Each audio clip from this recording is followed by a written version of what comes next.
Hello all, welcome to KM arts world. இன்றைக்கி நம்ம KM arts வேர்ல்டை ஸ்டெம் ஸ்டிச் எப்படி போடுறதுன்னு பார்க்கலாம். இது ஒரு அவுட்லைன் ஸ்டிச் தான். இந்த ஸ்டிச்சை நான் போட்டு காட்டுறேன், என்ன டவுட்னாலும் கேளுங்க. எப்பவும் போல் லாங்காக ஒரு செயின் போட்டுட்டு இந்த செயினை லாக் பண்ணுறதுக்காக குட்டியாக ஒரு ஸ்டிச் போடுறோம். லாங் செயின் 1, குட்டி ஸ்டிச் 2. இது அப்படியே பேக்கில் இழுத்து அந்த போட்ட செயினோட பாதியில் போடுறோம். கிராஸாக இழுத்து பாதியில் அதை லாக் பண்ணுறதுக்கு ஒரு குட்டி செயின். இப்போ இன்னொரு தடவை சொல்கிறேன்.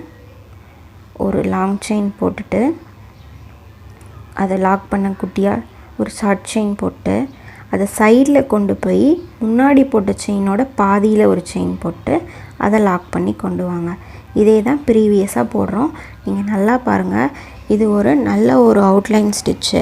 நீங்கள் ஒரு நெக் டிசைனை எம்போஸாக கொண்டு வரதுக்கு இந்த ஸ்டிச்சை போட்டு முடிச்சிங்கன்னா பார்க்க வர அவ்வளோ அழகாக இருக்கும். இந்த ஃப்ளவர்ஸ்லாம் போடும்போது, இந்த மேங்கோ டிசைன்லாம் போடும்போது இந்த வளைவுகள் நெளிவுகள் இந்த மாதிரி இடத்துலலாம் இந்த ஸ்டிச்சை அதிகமாக யூஸ் பண்ணுங்கள். பார்க்குறதுக்கு அவ்வளோ ஒரு ஹைலைட்டாக தெரியும். இந்த ஸ்டிச்சு வந்து ஜர்தோசி, ஜரி, பீடு இது எல்லா ஒர்க்லேயுமே இந்த ஸ்டிச்சை நம்ம போடுவோம். இது அவ்வளோ இம்பார்ட்டண்டான ஸ்டிச்சு. அதனால் நல்லா தெளிவாக பாருங்கள்.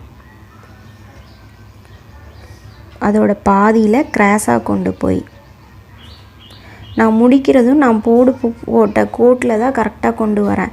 வேறு எங்கேயும் மாற்றி கொண்டு போகல. அதையும் பாருங்கள். க்ளோஸ்அப்பில் தெளிவாக கட்டுறேன். அதை லாக் பண்ணியாச்சு.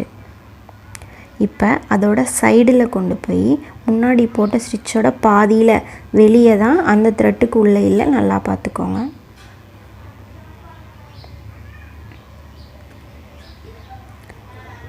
திரும்ப கொண்டு வந்து ஒரு செயின் போட்டு அந்த செயினை லாக் பண்ணிவிட்டு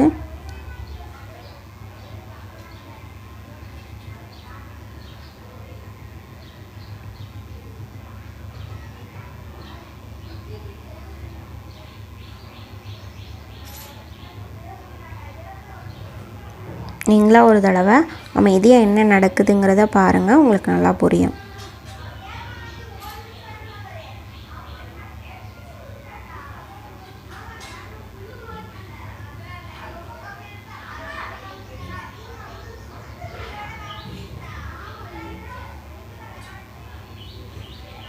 பார்த்திங்களா, என்ன பண்ணங்கிறது உங்களுக்கு புரிஞ்சிருக்கும்னு நினைக்கிறேன்.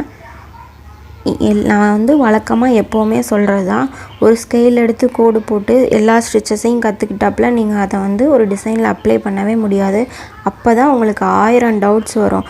அதுக்காக தான் நான் சொல்கிறேன், எல்லா ஸ்டிச்சஸ்க்குமே 3 or 5 ஷேப்ஸ் இருக்குது. அதை நீங்கள் முடிச்சுட்டு ட்ரை பண்ணிங்கன்னா தான் எவ்வளோ கஷ்டமான ஒரு டிசைனை கூட உங்களுக்கு ஈஸியாக போட முடியும். இந்த ஸ்டிச்சுக்கு அப்படி என்ன ஷேப் இருக்குங்கிறத நான் உங்களுக்கு சொல்கிறேன். நீங்கள் முதல்ல இந்த ஸ்டிச்சை எப்படி போடுறதுங்கிறத இந்த மாதிரி நார்மலாக போட்டு கற்றுக்கோங்க. என்னோடய வாட்ஸ்அப் குரூப்பில் ஜாயின் பண்ணுங்கிறவங்க மேலே இருக்க நம்பருக்கு கால் பண்ணுங்கள். ஓகேவா?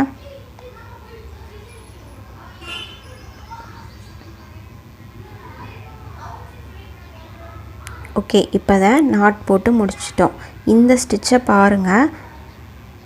ஜூம் அவுட் பண்ணி காட்டுறேன். அது எவ்வளோ அழகாக ஹைலைட்டாக தெரியுதுன்னு உங்களுக்கே தெரியும். ஒரு நெக் டிசைனை எம்போஸ் பண்ணி ஃபுல்லாக கவர் பண்ணுறதுக்கு இந்த ஸ்டிச்சை நீங்கள் யூஸ் பண்ணிக்கோங்க. இதை வந்து நான் சொல்கிற ஷேப்ஸில் போடுங்க. ஒரு ரவுண்ட் நெக் ப்ளவுஸில் அந்த ரவுண்ட் நெக்கை எப்படி இதை வச்சு ஃபில் பண்ணால் எப்படி இருக்கும், அதை ஃபுல் அவுட்லைனாக போடுங்க. நான் சின்னதாக வரைகிறேங்கிறக்காண்டி சின்னதாக போட்டு பழகாதீங்க. பெரிய டிசைன்ஸாக ட்ரை பண்ணுங்கள். மேங்கோ டிசைன், மேங்கோ வரைய தெரியாதவங்களுக்கு 2 ஈஸி மெத்தட் சொல்லித்தரேன். சி போட்டுக்கோங்க. சியை உள் பக்கமாக வளைவாக இழுத்திங்கன்னா இது ஒரு மேங்கோ. எஸ்ஸை இந்த மாதிரி போட்டுட்டு எஸ்ஸை வெளிப்புறமாக வளைச்சி விட்டிங்கன்னா இது ஒரு மேங்கோ. மேங்கோ டிசைன் போடுறது பெரிய கஷ்டமெல்லாம் இல்லை. இப்படி ப்ராக்டிஸ் பண்ணுங்கள். இப்போது இது ஃபஸ்ட்டு, இது செகண்ட், தேர்ட் ஷேப் என்னன்னு சொல்கிறேன். அந்த வளைவுகள் நெளிவுகள் அந்த கிளை மாதிரி இருக்கிறதெல்லாம் போகணுன்னு சொல்கிறேன்ல, அதுக்காக இந்த ஷேப்பில் நீங்கள் ட்ரை பண்ணுங்கள். எந்த டவுட்னாலும் கேளுங்கள். வாட்ஸ்அப் குரூப்பில் இருக்கிறவங்க ஷேப்பில் ட்ரை பண்ணிவிட்டு எனக்கு இமேஜ் அனுப்புங்க. ஓகே, தேங்க்ஸ் ஃபார் வாட்சிங். கமெண்ட்ஸில் எதுனாலும் கேளுங்க. உங்களுக்கு இருக்கிற சந்தேகத்தை நான் தீர்த்து வைக்கிறேன். ஓகே.